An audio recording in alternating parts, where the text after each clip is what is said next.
Maayong hapon, aniya na ang Butuan On News Updates sa Butuan City Public Information Office. Pormal nga gituno sa Taga-National Commission for Culture and the Arts ang logo sa Cinema Rehiyon sa Butuan City nga mamahimong host sa 17th Cinema Rehiyon ning tuig.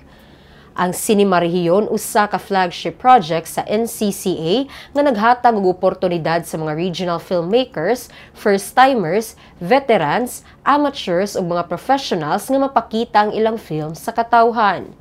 Kinisab ang mamahimong paagi para ma-promote pinaagi sa usa ka film ang story ug culture sa usa ka rehiyon. Gipasalig ni NCCA Head Butch Ibanez nga mutabang ang NCCA lakip na sa paggiya sa syudad para mahimong malampuson ang 17th Cinema Rehiyon.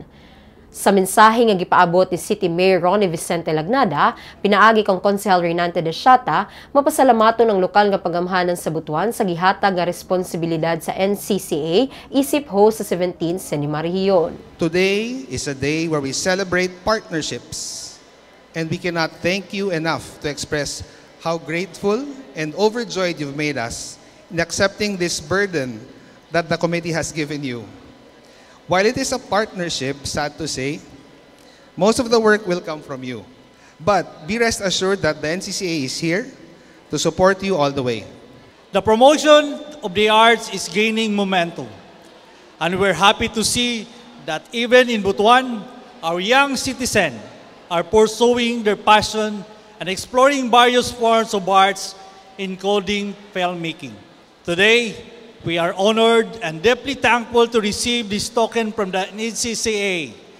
It serves as both a recognition and a source of inspiration for us all. Samtang sa laing balita, may abiso ang lokal nga pagamhanan sa Butuan pinaagi sa Integrated Social Development Assistance Program kun ISDAP, nga extended ang ilang operating hours hangtod Pebrero 14. Magsugod sa alas 8 sa buntag hangtod alas 8 sa gabi ang operasyon sa ISDAP.